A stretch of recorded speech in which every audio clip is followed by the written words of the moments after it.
Subscribe करें और bell दबाएं ताकि कोई खबर रह न जाए।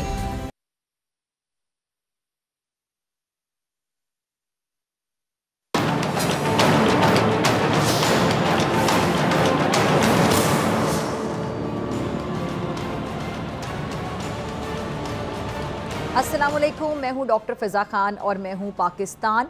बहरान दर बहरान आवाम के लिए वबाल जान, जाली अद्वियात की कसरत, जान बचाने वाली अद्वियात की किल्लत। अच्छा, आज की पहली बड़ी खबर है। सागिर सिद्दीकी मरहूम का एक शेर मुझे याद आया। ज़िंदगी जबरे मुसलसल की तरह काटी है, जाने किस जुर्म की पाई है सज़ा याद नहीं। ये शेर हम पर मेरे ख्याल से बिल्कुल फिट बैठता है, जो सज़ा के तौर पर ज़िंदगी गुजारने पर हम लोग मजबूर हैं। आप ज़रा देखें कि एक मसला ख़त्म नहीं होता और उसके ख़त्म होने से पहले दूसरा सर उठा लेता है। अभी जो महंगाई का रोना धोना है वो ख़त्म होने में नहीं आ रहा, और अब ये जो अद्वियात की किल्लत का मामला सर उठा रहा है, ये आपके सामने है। और हैरानी होगी आपको सुनकर कि अद्वियात भी कौन सी, जान बचाने वाली। अच्छा, बताया क्या जा रहा है, ज़रा सुनिएगा खबर क्या है। बताया जा रहा है कि तकरीबन 100 के करीब ऐसी अद्वियात पाकिस्तान में नायाब हो गई हैं, और मुझे समझ नहीं आ रही कि यहाँ पर कुछ जंगल का कानून है, हुक्मरान पता नहीं किस दुनिया में रह रहे हैं कि उन्हें अवाम की जो मुश्किलात हैं, तकलीफ़ें हैं, उनका अंदाज़ा तक नहीं है। ये बेसिक आपकी एक नीड है ना कि अद्वियात, मरीज़ क्या करें, मरीज़ों ने तो ये अद्वियात इस्तेमाल करनी है और ऑलरेडी कर रहे थे। अब वो किसके आगे जाकर अपना दुखड़ा रोएं। और हुक्मरानों ने मेरे ख्याल से लगता है कि ख़ुद को एक प्रोटोकॉल का जो खौल है ना उसमें बंद कर लिया है। अफसरशाही के हसार में इन्हें शायद ये पता ही नहीं चलता, नज़र ही नहीं आता, सुनाई नहीं देता, दिखाई नहीं देता कि अवाम बेचारी किस मुश्किल का, किस कर्ब का शिकार है। इन्हें सब अच्छा की रिपोर्ट मिलती रहती है, और कभी इन्होंने अवाम में जाकर इलेक्शन के बाद, जीतने के बाद, इलेक्शन से पहले की बात नहीं करी, अवाम में जाकर अवाम के दुख दर्द जानने की कोशिश नहीं की। अभी जो दवासाज कंपनीज हैं उनसे ज़रा पूछें तो वो क्या मौक़िफ़ दे रही हैं, तो वो भी ज़रा सुन लें। वो कह रही थी डॉलर की जो बेकाबू कीमत है और ब्रैब के कवानीन उनके रास्ते की बहुत बड़ी रुकावट बने हुए हैं। अब वो कितने महीने या साल नुकसान के बावजूद अद्वियात खुद तैयार करें, उनको भी बिजली का बिल देना होता है, मज़दूरों की आप कह लें तनख्वाहें देनी होती हैं, जितने भी एम्प्लॉयज़ उनकी सैलरीज़ का बंदोबस्त करना होता है। और सच ये कि जो फार्मास्यूटिकल कंपनीज़ हैं उनको फ्री हैंड भी नहीं दिया जा सकता कि जितनी मर्ज़ी कीमत बढ़ा लें। अब हालात ये हैं कि पाकिस्तान में अब सिर्फ जो 10 मल्टी नेशनल फार्मास्यूटिकल कंपनीज़ हैं वो रह गई हैं, और ये जो जान बचाने वाली अद्वियात तैयार करी, मैं उनकी बात कर रही हूँ। ये जो अद्वियात हैं ये मार्केट से शॉर्ट होंगी तो क्या होगा, फिर जाली गैर मयारी अद्वियात बेचने वाला जो मुनाफाखोर माफिया है वो यकीनी तौर पे सरगर्म हो जाएगा, उनकी चांदी हो जाएगी और उनको शर्म भी नहीं आएगी ये काम करते हुए। और बेचारे जो मरीज़ हैं वो यकीनी तौर पे रुल जाएंगे, दरबदर हो जाएंगे, पैसे भी ज़्यादा खर्च करने पड़ेंगे, और जो अद्वियात हैं वो भी जाली होंगी और गैर मयारी मिलेंगी।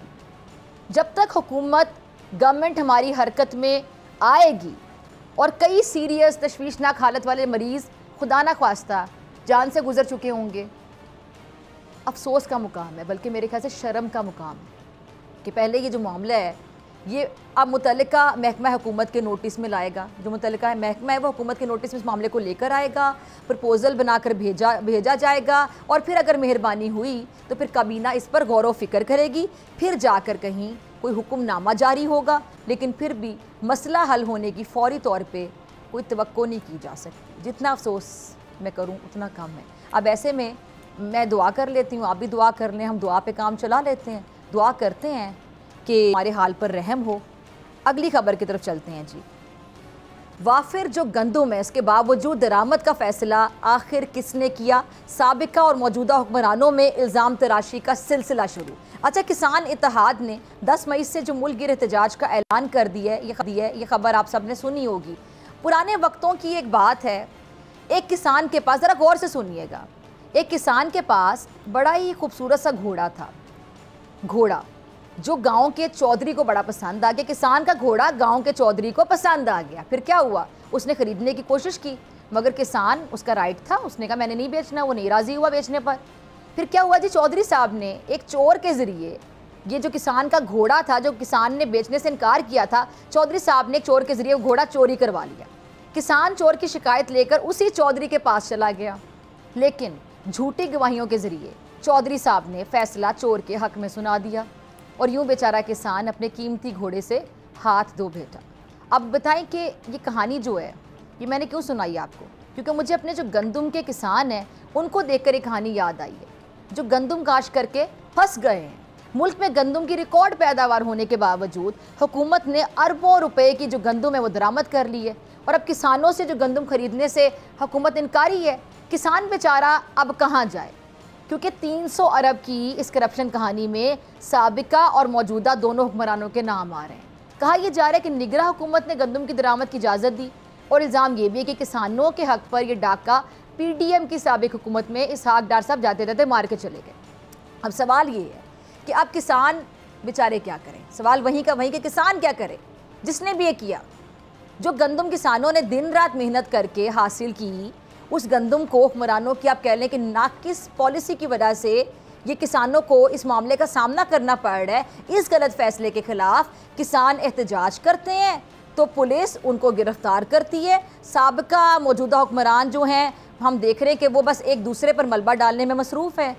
तुमने किया है, उसने किया है, इसने किया है। अब नून हनीफ अब्बासी साहब हैं, उन्होंने इल्ज़ाम निगरां जो वज़ीर आज़म थे अनवारुल हक काकड़ साहब उन पे धरा, और उन्होंने भी आगे से फॉर्म 47 का ताना देकर हिसाब बराबर करने की कोशिश कर ली। ये आपको पता है ना कि अनवारुल हक काकड़ साहब वही हमारे साबिक वज़ीर आज़म जिन्हें नून लीग और पीपल्स पार्टी ने वोट देकर सेनेटर मुंतखब किया। किसान इत्तेहाद के बकौल ये जो गंदम स्कैंडल है उसकी वजह से किसानों का तकरीबन 400 अरब का नुकसान हुआ है। 400 अरब बेचारे गरीब किसान का नुकसान, और इस करप्शन की वजह से 6 करोड़ के करीब किसान तबाह बर्बाद होकर रह गए। अगर हुकूमत ने मसले का हल ना निकाला, यानी गंदम ना खरीदी, तो फिर ये गरीब किसान कपास और दीगर फसलें भी काश्त नहीं कर पाएंगे। ऐसा हुआ तो फिर मेरे ख्याल से ज़राअत का शोबा तबाही का शिकार हो सकता है, और अल्लाह ना करे ऐसा हो। बढ़ते हैं अपनी अगली खबर की जानिब। महाज ज़राई और एहतजाज की हिकमत अमली महंगी पड़ी, तब्दीली की दावेदार जमात फिर ना बदली। पाकिस्तान तहरीक इंसाफ ने बानी चेयरमैन की हिदायत पर 9 मई 2024 को एहतजाज का प्लान तरतीब दे दिया है। मैंने अपने प्रोग्राम में नाज़रीन बड़ी बार ये बात की है, बार बार ये बात की है कि गलती हो जाना बुरा नहीं होता, इंसानों से गलतियां होती हैं, बल्कि अगर इंसान गलती से सबक सीख ले तो फिर शायद गलती आपको इस्लाह की तरफ ले जाती है। लेकिन अगर कोई गलती करने के बाद गलती पर डट जाए और कहे मैंने तो गलती की नहीं, मेरे से तो गलती हो ही नहीं सकती, मैं तो कोई फरिश्ता में गलती कर ही नहीं सकता, तो फिर गलतियों पर गलतियाँ होती हैं और फिर नुकसान ही होता है, फ़ायदे तो नहीं होते। मुल्की सियासत की जहाँ तक बात है तो यहाँ भी जो सियासी जमातें हैं गलत फ़ैसले लेती रही हैं, लेकिन एहसास होने पर हमने फिर ये भी देखा कि उन फैसलों को तब्दील किया गया, वो फैसले तब्दील होते भी देखे कि बात सारी एहसास की कि एहसास हो गया कि गलती हो गई है, इसको सुधारना है। लेकिन एक सियासी जमात जिसने 9 मई को ऐसा काम किया जो दुश्मन भी नहीं कर सका, इस जमात के कारकुनान ने, आपको पता है कि 9 मई को क्या कुछ नहीं किया, दिफाई तनसीबात को निशाना बनाया और एहतजाज की आड़ में वतन की खातिर जान कुर्बान करने वाले जो शोहदा हैं उनको भी नहीं बख्शा, और उनके जो अहले खाना हैं उनको भी कितनी तकलीफ़ पहुंचाई जब शोहदा के मुजस्मों की बेहुरमती करके शोहदा के जो लवाहिकीन हैं उनके यकीनी तौर पर दिल ज़ख्मी किए गए। कौमी सलामती पर हमला आवर हुई है जमात, फिर मुल्क में इंतशार फसाद फैलाने की कोशिश की गई। ये संगीन गलती थी। फिर उस गलती का दिफा किया जाता रहा सोशल मीडिया पर कि नहीं ये गलती नहीं थी, ये संगीन गलती थी, ये मुल्क दुश्मनी थी जिससे कौम के दिल ज़ख्मी हुए हैं। और यकीनी तौर पे अगर किसी का दिल ठंडा पड़ा है ना तो दुश्मन का दिल ठंडा पड़ा होगा। 9 मई को दुश्मन का दिल ठंडा पड़ा होगा। लेकिन इससे बड़ा जुल्म देखें कि अपनी गलती भी नहीं मानते, और अब इससे बड़ा जुल्म ये कि ये वो जमात जो इस संगीन तरीन गलती को गलती तस्लीम करने के लिए तैयार नहीं है और ये उल्टा उसका दिफा करती है। और जुल्म किसी और पर नहीं, खुद इन्होंने अपने ही लोगों पर किया। हम सब एक कौम है, हमको दुश्मन तो नहीं एक दूसरे के, और उसके बाद फिर उसका दिफा करती है धड़ल्ले के साथ, और अपने कारकुनों पर, अपनी सियासत पर भी जुल्म कर रही है। अगर देखा जाए अपनी पार्टी पे भी जुल्म कर रही है। अब फिर ये जो 9 मई को तहरीक इंसाफ का एहतजाज का प्लान है, क्या ये साबित करना चाहते हैं, क्यों प्लान करना चाहते हैं? पार्टी ने इसका बाकायदा नोटिफिकेशन भी जारी की है, सुनते जाएं, और इसके मुताबिक हल्के में एहतजाज करने और रैलियाँ निकालने की बाकायदा हिदायत भी जारी कर दी गई हैं। और ये जो हिदायत हैं बानी PTI ने, जो बानी चेयरमैन है, उन्होंने जेल में बैठ के जारी की हैं, जिसमें अपनी तस्वीर वाले पोस्टर्स लाने की खुसूसी हिदायत भी शामिल है। मैं ये समझती हूँ ये सारी जो प्रैक्टिस है, ये सारी जो मश्क है, ये सिर्फ इसलिए की जा रही है ताकि बानी चेयरमैन के जो मुकदमात हैं वो ख़त्म करवाने के लिए हुकूमत पे किसी तरह से प्रेशर या दबाव डाला जा सके। और मैं तहरीक इंसाफ से भी कहना चाहती हूँ कि आप खुद को इंसाफ की तहरीक कहते हैं ना, तो फिर निज़ाम इंसाफ के ज़रिए इंसाफ हासिल करें। क्यों सड़कें बंद करके एहतजाज करके, तोड़ फोड़, जलाओ घिराओ, इंतशारी सियासत करके आप अपने मकासद में कामयाब होना चाहते हैं, ये आपकी अपनी पार्टी के साथ नाइंसाफ़ी होगी, एक और नाइंसाफ़ी, क्योंकि पहले भी काफ़ी ज़्यादा आप कर चुके हैं। अगर कानून शिकनी पर कानून हरकत में आया तो फिर आप लोग ये मजलूमियत का रोना रोएंगे कि हमारे साथ तो गलत हो गया। तो मेरा तहरीक इंसाफ की क़यादत को मशवरा है कि जो गलती आपने 9 मई को की थी उससे सबक सीखें और उस दिन होने वाले जो गलत काम है उसकी मजम्मत करें, ताकि उन गलतियों को दोहरा कर फिर आप पार्टी कारकुनान को किसी नई मुसीबत में मुब्तला ना कर सकें। तो आप वो गलती दोहराने जा रहे हैं जिससे आपके मसाइल में इजाफा होगा, कमी नहीं होने वाली। आगे बढ़ते हैं जी अपनी आखिरी खबर की जाने पे। मुझे ब्रेक की तमाम भी मेरे साथ मौजूद होंगे। पीपल्स पार्टी के हवाले से खबर जी कि नून लीग ने पीपल्स पार्टी को मना ही लिया, पीपल्स पार्टी का काबीना में शामिल होने का फैसला। पीपल्स पार्टी ने 2 सूबों में अपने गवर्नर्स की तकर्री के बाद विफाकी हुकूमत में भी शामिल होने का उसूली फैसला कर लिया है। अच्छा, ये बात पहले से हो रही थी कि फ़ेज़ 1 है, फिर फ़ेज़ 2 आएगा और फिर उसमें वजारतें ली जाएंगी, लेकिन फ़ेज़ 2 कितनी जल्दी आएगा और इतनी जल्दी आ जाएगा ये किसी को अंदाज़ा नहीं था। सियासत के सीने में कहते हैं कि कोई दिल नहीं होता है, शायद सच कहते हैं, सही कहते हैं। सियासत में कोई बात हरफ़े आखिर नहीं होती है, ये बात भी सच्ची है, सही साबित हो रही है, क्योंकि सियासतदान ज़्यादा देर कुर्सी से दूर नहीं रह सकते हैं। इसीलिए अब ये जो ख़बरें हैं जो कि बाकायदा अब हकीकत की तरफ जाती दिखाई दे रही हैं कि पीपल्स पार्टी ने हुकूमत का हिस्सा बनने का बाकायदा फ़ैसला कर लिया है और सूबों की जो गवर्नरी है उसके साथ साथ 8 वजारतें बताई जा रही हैं जो लेकर पीपल्स पार्टी हुकूमत का बाकायदा हिस्सा बनने जा रही है।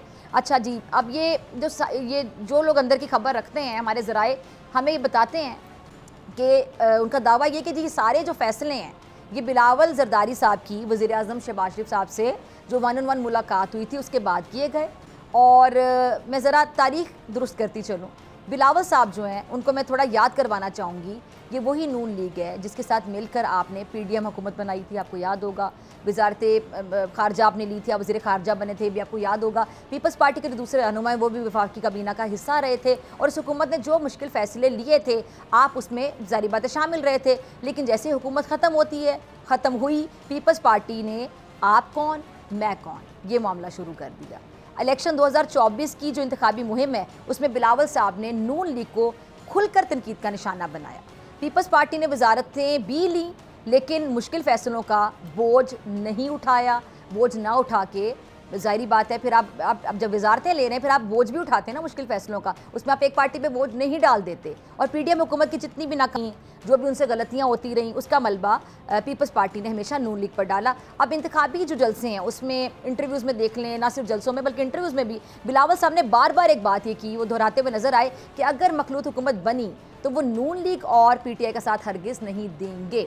अच्छा, शायद PTI अगर पीपल्स पार्टी के साथ बैठती तो शायद पीपल्स पार्टी और PTI हुकूमत बना सकती थी, लेकिन वो मामला भी नहीं हो सका। लेकिन नून लीग के साथ बिलावल बैठने के लिए तैयार नहीं थे और फिर पहले से कहा जाता था कि जी अगला फेज़ आएगा उसमें ये लोग वजारतें लेंगे। जब हुकूमत बनाने का जब मौका मिला तो फिर पीपल्स पार्टी हम देख रहे हैं कि दोबारा से नून लीग के साथ खड़ी हो गई है। शहबाज शरीफ साहब को वज़ीर आज़म बनाने का वोट भी जब दिया गया पीपल्स पार्टी इनके साथ खड़ी थी।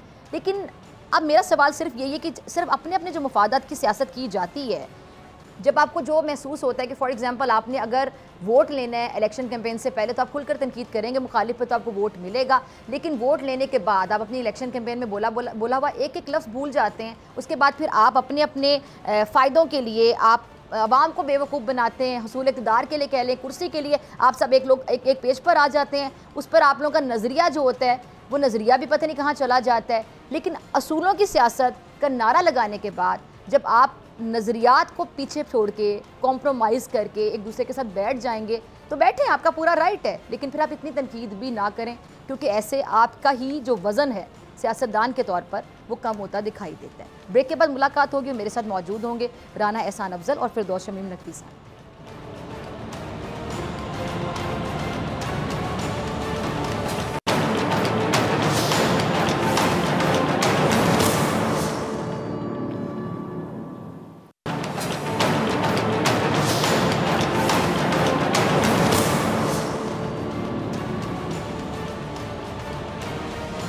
वेलकम बैक नाजरीन। अगर कहा जाए कि अदालती लिहाज से आज का दिन बड़ा मसरूफ़ रहा, बड़ा अहम रहा तो बिल्कुल गलत नहीं होगा।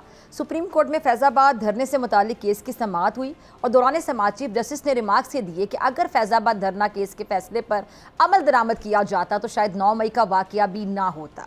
चीफ जस्टिस काजी फायज ईसा साहब ने कमीशन को भी आड़े हाथों लिया, जबकि आज ही के दिन एक और खबर ये आई कि जी सुप्रीम कोर्ट ने सुन्नी इत्तेहाद कौंसिल है उसकी मखसूस नशिस्तें दीगर सियासी जमातों को देने का फैसला मुअत्तल कर दिया है, जिसके बाद मुल्की सियासत में एक नई सूरत हाल पैदा हो गई है। अब दूसरी जानिब किसानों का जो मामला है वो भी संगीन सूरत हाल इख्तियार कर गया है, कोई भी जिम्मेदारी लेने को नज़र नहीं आ रहा तैयार। और अब इस सब पे बात करने के लिए मेरे साथ राना एहसान अफजल साहब और फिरदौस शमीम नकवी साहब मौजूद हैं, दोनों के वक्त का बहुत। सब सबसे पहले तो गंदम बहरान से शुरू कर लेते हैं। कोई इस पर बात फेंक रहा है, कोई उस पर फेंक रहा है, फिर ये जो हमने देखा हनीफ अब्बासी और अनवारुल्लाह काकड़ साहब वो भी बड़े आमने सामने आ गए इस्लामाबाद के एक होटल में, वहाँ पे भी तल जुमलों का तबादला हुआ, फिर वो खबर भी आ गई मीडिया पर। तो ये जो गंदम का मामला है ख़ासतौर पे, इसकी जिम्मेदारी किस पर आयद होती है, एहतसाब कौन करेगा?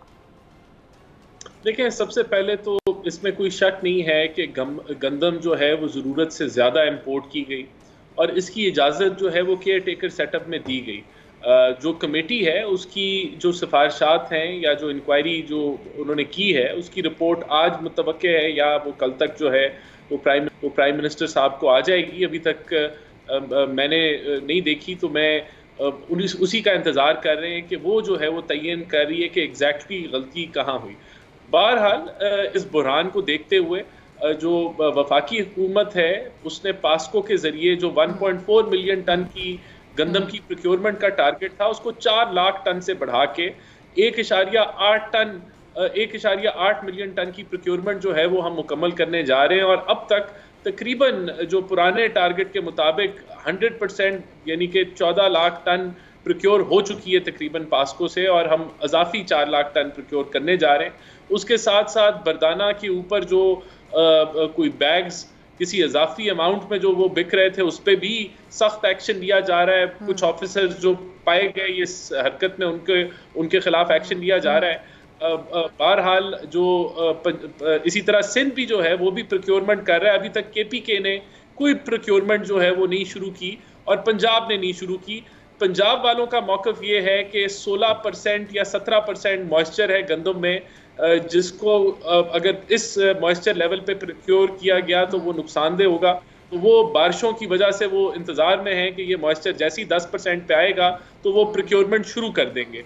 बहरहाल एक जमात जो है वो बड़ी कोशिश कर रही है कि इस बहरान को सियासी रंग दिया जाए, और क्योंकि ख़ुद तो उनके पास पजीराए नहीं है कि वो अवामी क़ुव्वत जो है वो सड़कों पर ला के दिखा सकें, तो वो किसी का सहारा ढूंढ रहे हैं, लेकिन इंशाल्लाह ताला वो नाकाम होंगे। जी अच्छा, आप तो निगरान हुकूमत के हवाले से बात करें, लेकिन ये मलबा आपके ऊपर भी आ रहा है, आपकी हुकूमत के हवाले से भी बात की जा रही है कि हुकूमत के शुरू में जब आप लोगों की हुकूमत है तो इम्पोर्ट की गई थी।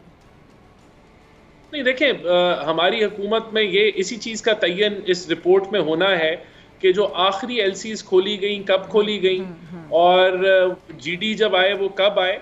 हमारी हुकूमत जब आई थी, अगर उस वक्त किसी ने जो है इसको क्यों नहीं रोका, ये सारी चीज़ों का तयन होना है। एक जो सेक्रेटरी हैं फूड सिक्योरिटी के, वो ऑलरेडी उनको रिमूव कर दिया गया है till the finalisation of this committee. तो इसका हम तो रिपोर्ट का इंतजार कर रहे हैं। और बिल्कुल देखें, बात ये है सेक्रेटरी क्या खुद से कर सकते थे ये ऐसा, आपको क्या लगता है? देखिए, अब उसकी डिटेल में मैं नहीं जाना चाहता, ज़्यादा रिपोर्ट आ जाए तो बेहतर होगा, लेकिन डिपार्टमेंट ऑफ प्लांट प्रोटेक्शन जो है उसकी भी बहुत सारी गलतियां नज़र आ रही हैं कि उसको हदायत दी गई कि इंपोर्ट रुकनी चाहिए, उसके बावजूद नहीं रुकी। तो ये फाइनल जो है वो चीज़ें इंक्वायरी रिपोर्ट के बाद ही होंगी, लेकिन इसमें वाकई ज़रूरत से ज़्यादा तो इंपोर्ट अच्छा, जिसका भी नाम आता है, इससे पहले मैं फिरदौस साहब की तरफ जाऊँ, जिसका भी नाम आता है उसका एहतसाब होगा, फिर होना चाहिए। जी बिल्कुल होना चाहिए या होगा?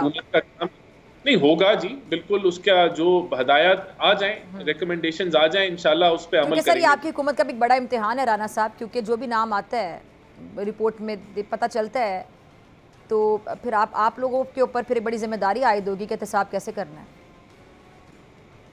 देखें, इंक्वायरी भी हम ही रखवाई है हमने, और अगर वो इंक्वायरी हो रही है तो इसका मतलब है कि जब उसके नतीजे तो बड़े मामला की होती रही ना राना साहब, ये पहली दफ़ा तो नहीं हो रहा, लेकिन निकलता कुछ नहीं है।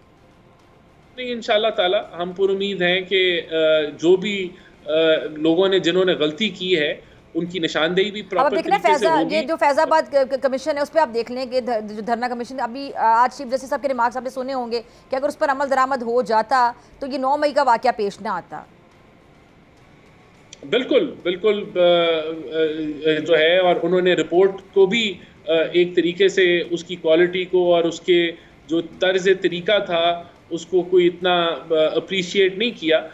हम भी समझते हैं कि हमारा जो मौक़िफ़ था वो तो बिल्कुल ही इस रिपोर्ट में मदहम हो गया। बहरहाल आप ठीक कह रही हैं, हमें ये आ जाने दें इंक्वायरी रिपोर्ट, तो उसके बाद हम जरूर चलिए मैं आपकी तरफ दोबारा आती हूँ। अब मैं नकवी साहब की तरफ जाना चाहती हूँ। नकवी साहब मेरे ख्याल से आपके तमाम पॉइंट्स सुन भी रहे थे और अभी मुस्कुरा भी रहे हैं, जवाब भी देना चाहेंगे। नकवी साहब मेरे ख्याल से मुझे सवाल पूछने की ज़रूरत नहीं है, आप कैसे देख रहे हैं इस मामले को? ये जो गंदम का मामला है, किसानों का मामला है, क्या कहते हैं, किसकी गलती आपको नज़र आती है, किसकी जिम्मेदारी है? एहतसाब होगा, एहतसाब होता नज़र आता है? ये एहतसाब तो कहीं नहीं होगा। पाकिस्तान में एहतसाब भूल जाइए, पाकिस्तान में एहतसाब की रवायत ही नहीं है। दूसरी चीज़ ये है कि पाकिस्तान में कोई इंक्वायरी होती नहीं है, सिर्फ चार्जेस लगते हैं और वो देखते हैं कि कब तक ये आग जो है मीडिया में ठंडी हो जाएगी तो ये अंडर द कारपेट डाल दी जाएगी। गलती किस किस की है? पहली चीज़ ये फार्मर की शिकायत क्या है? जब उससे कहते हैं इनपुट प्राइस बताओ तो वो कहता है जी आप मुझे ये बताएं, आप कहते हैं फर्टिलाइज़र इतने की थी, मुझे तो दुगनी कीमत में ख़रीदनी पड़ी, तो सप्लाई क्यों फर्टिलाइज़र ब्लैक हो रही थी?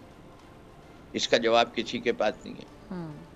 परदाना के बोरियां किसको मिलनी चाहिए? ये सारी स्कीम बनाई जाती है स्मॉल फार्मर्स के लिए। कोई अभी तक हमारे एग्रीकल्चर डिपार्टमेंट के या फूड सिक्योरिटी वालों के पास वो लिस्ट नहीं है कि इस मुल्क में 15 एकड़ से कम ज़मीन वाले फार्मर कितने हैं, लेकिन उनको वो बोरियां नहीं पहुंचाती। क्यों?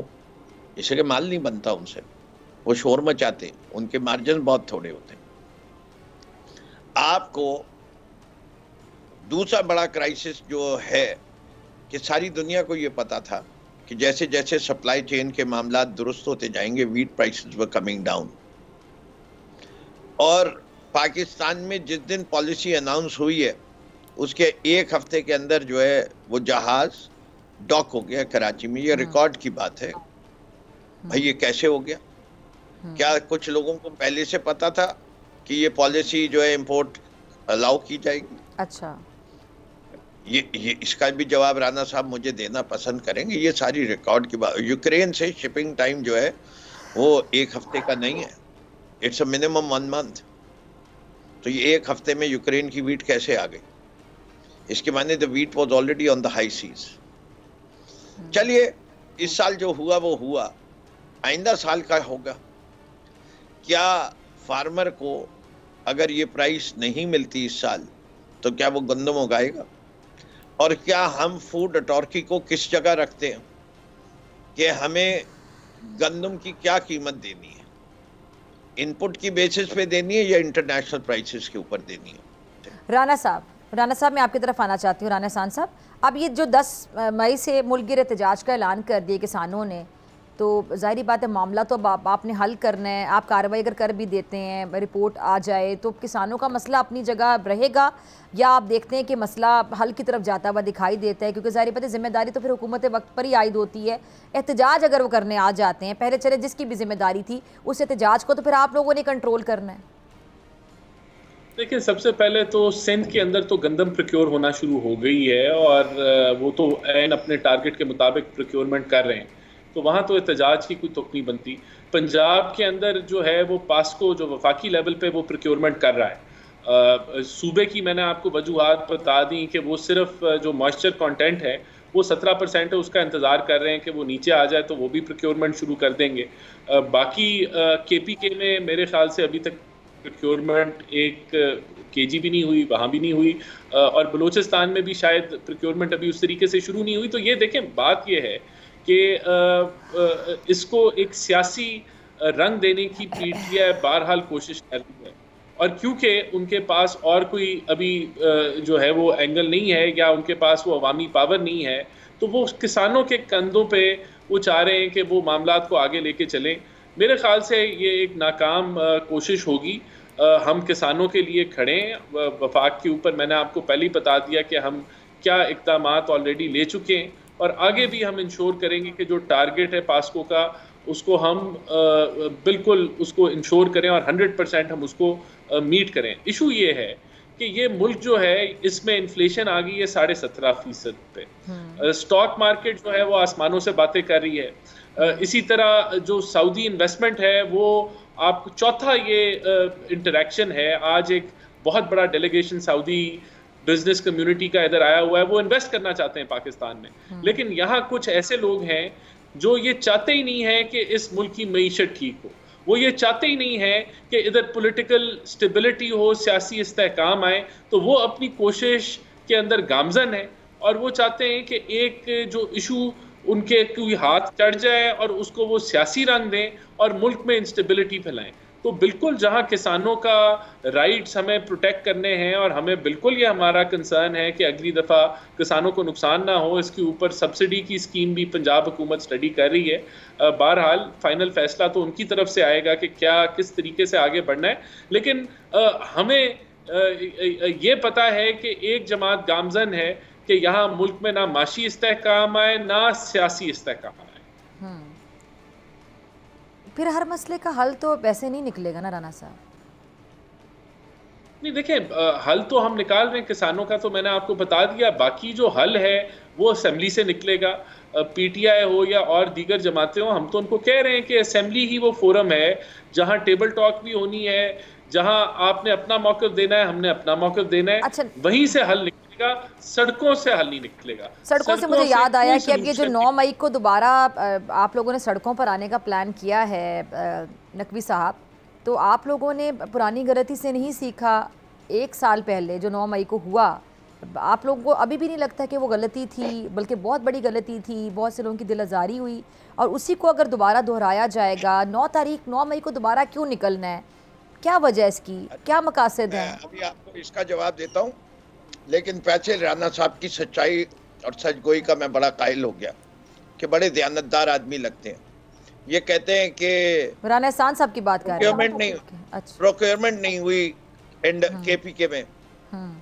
केपीके की गंदम कब तैयार होगी? सिंध में जब प्रोक्योरमेंट हो रही थी तो और कह रहे सिंध की मुकम्मल हो गई, तो पंजाब में क्यों नहीं शुरू हुई थी? भाई मौसम भी है कोई चीज। सबसे पहले केपी अपने इलाके के फार्मर्स को जो है उनकी गंदम लेगा। क्या वहां गंदम तैयार हो गई? बोलो सच। चले 9 मई वाले सवाल का जवाब दे दें कि 9 मई को ये कहते हैं ना सियासत नकवी साहब, टाइम की कमी है, मेरे पास आखिरी 2 मिनट है। अच्छा जी, 9 मई हुआ ही नहीं। 9 मई एक फॉल्स फ्लैग ऑपरेशन है। 9 मई खुदा का खौफ करें नकवी साहब, खुदा का खौफ करें।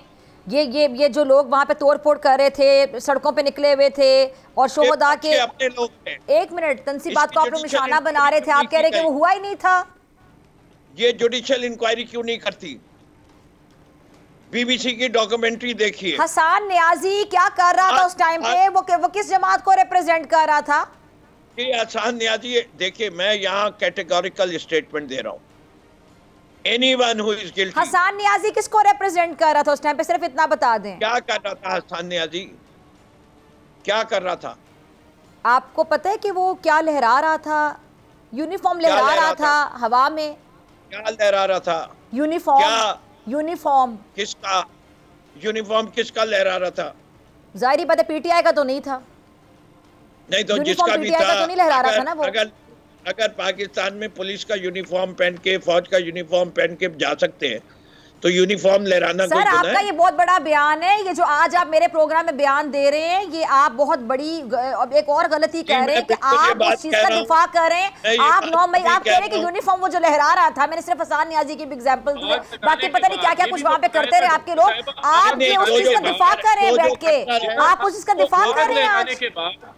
मैं बड़ी सीधी बात कह रहा हूँ। उनके वालिद ये बात मान रहे हैं, जो बड़े मारूफ एक सहाफी हैं, वो कह रहे हैं कि गलती की है उसने, गलत हुआ है। नहीं, मुझे आप ये बताएं, आप उसका दिफा कर रहे हैं नकवी साहब आज? आप कह रहे हैं कि कौन सा यूनिफॉर्म? अगर आप बात करना बंद करेंगी तो मैं बात करूंगा ना।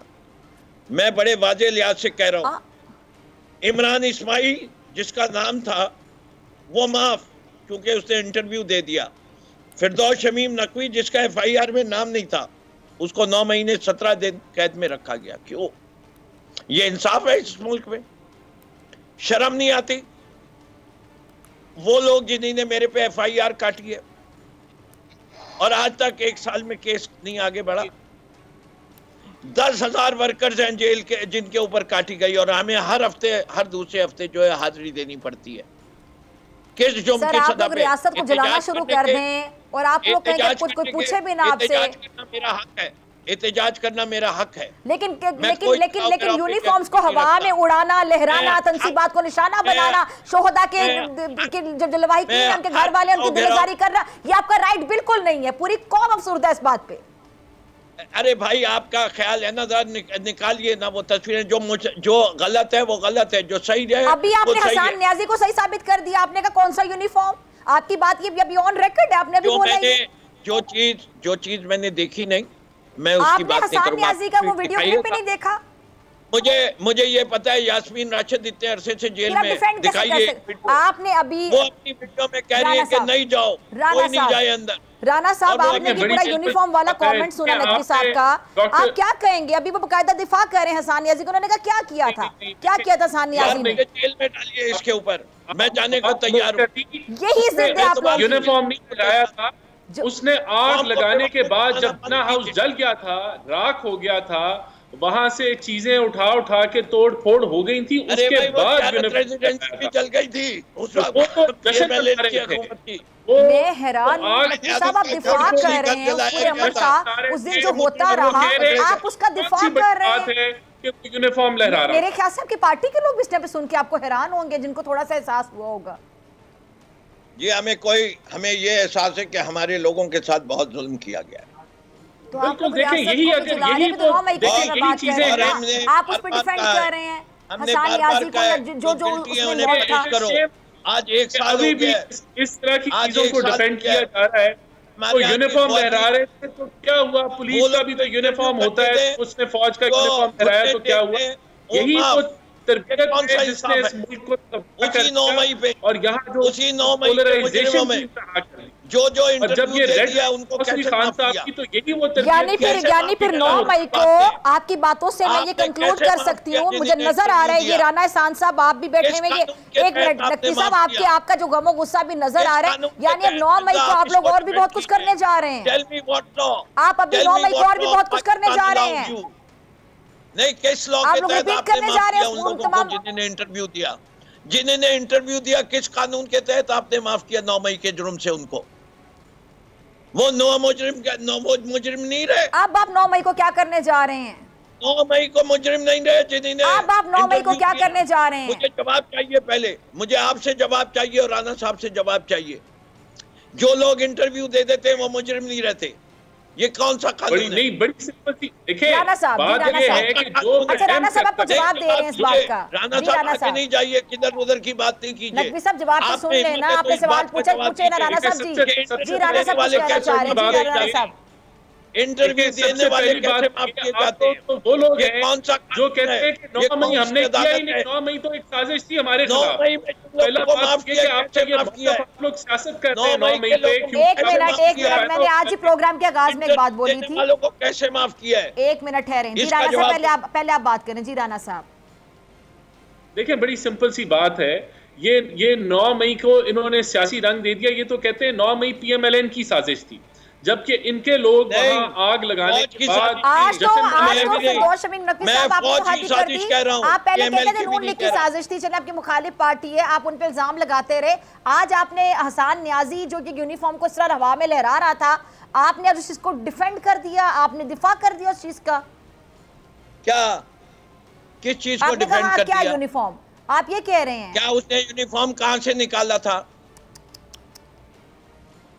जिना हाउस से निकाला था, जिना हाउस में आग लगा के कहां अटैक करने गए हुए थे ये लोग? नहीं, कोर कमांडर हाउस में पहुंचे हुए थे ये, कोई बड़ी बात जगह जगह पे फौजी तंसीबात को निशाना बना रहे थे, यही तो तमाशा लगाया हुआ था उस दिन आपकी पार्टी ने। सर, कमांडर हाउस के अंदर से ये निकाला है। साहब, आप उस अमल को डिफेंड कैसे कर रहे हैं? तो हैरान हूं, जितने लोग टीवी देख रहे हैं वो आपकी बात पे हैरान होंगे कि आप उस अमल को डिफेंड कर रहे हैं।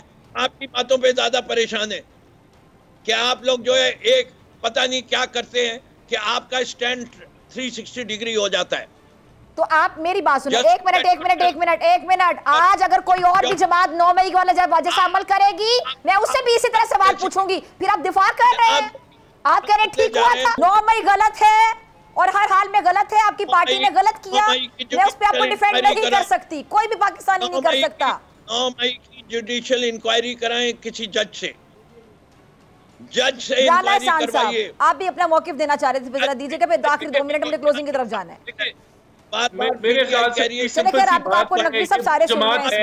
वो जमात है जिसने कहा था कि अगर खान नहीं तो पाकिस्तान नहीं। इन्होंने कहा था कि GHQ पहुंचो, ललकारा, इन्होंने कहा वहां पहुंचो, यक वक्त 10 शहरों के अंदर इन्होंने फौजी तंजीबात के ऊपर हमला किया, इन्होंने यूनिफॉर्म लहराए, इन्होंने जश्न मनाया। दूसरी बात ये आप कहते हैं कि आप लोगों ने कुछ नहीं किया, पूरे 1 साल से जहन साजी की जा रही थी, XY डिफरेंट आपने कोड वर्ड से नाम रखे हुए थे, डर्टी हैरी और पता नहीं क्या क्या कह के आप ऑफिसर्स को आप लोग मुखातिब करते थे, आपके बानी चेयरमैन, इतना कुछ होता रहा, फिर बच्चों की जहन साजी करते रहे आप, फिर उसके बाद 9 मई भी हो गया, वो तो काफी देर से उसकी साजिश और प्लानिंग चल रही थी। फिर आपके लोगों ने ही इस बात का इजहार भी किया, जो कुछ लोग जो वतन से मोहब्बत करते हैं, आप कहते हैं ना कि जिन लोगों को माफ कर दिया गया या जिन्होंने इंटरव्यूज दे दिए, हो सकता है उनको गलती का एहसास हो गया कि उन्होंने बहुत गलत कर दिया, और गलती का एहसास किसी को भी हो जाए। अब मैं सरफराज मंगल से की बात करना चाहूंगी, कौमी धारे में शामिल हुए हैं वो, आप तो मान ही नहीं रहे। आप तो मान ही नहीं रहे। एक आदमी कत्ल करेगा और कहेगा आपको पता है सरफराज मंगल से कौन है, कौमी धारे में वो शामिल हुए हैं। रियासत का दिल बहुत बड़ा होता है, आप लोग तो डट गए अपनी गलती पे। आप मुझसे आपने सवाल पूछे, जवाब देने का मौका देंगे? जी प्लीज, आखिरी 2 मिनट हैं। जी राना साहब मैं आपकी तरफ आती हूँ उसके बाद। 302 के मुकदमे वाले को माफ कर दीजिएगा, इससे कि उसे अपनी गलती का एहसास हो गया। दूसरी चीज, आज का आपका इंटरव्यू मेरे ख्याल से ये आपका इंटरव्यू जितने भी लोग देख रहे हैं ना, आज सबको नजर आ गया कि आप लोगों को कितना एहसास है। जी हमें पूरा एहसास है अपनी जिम्मेदारी का। पाकिस्तान के अवाम ने जिस तरह हमारा साथ दिया, उन्हें भी एहसास है, उनमें शऊर आ गया कि पाकिस्तान में जो बार बार मरछल्ला आता था उसके पीछे आइन की किस तरह ताराजी होती थी। वक्त की कमी है, बहुत शुक्रिया जी दोनों मेहमानों के बकरिया। और इसी के साथ मुझे दीजिए इजाजत, आपसे मुलाकात होगी इंशाल्लाह कल सेम टाइम सेम चैनल के जिंदगी ने वफा की दुआ में याद रखिएगा, अपना बहुत ख्याल रखिएगा, अल्लाह निगहबान।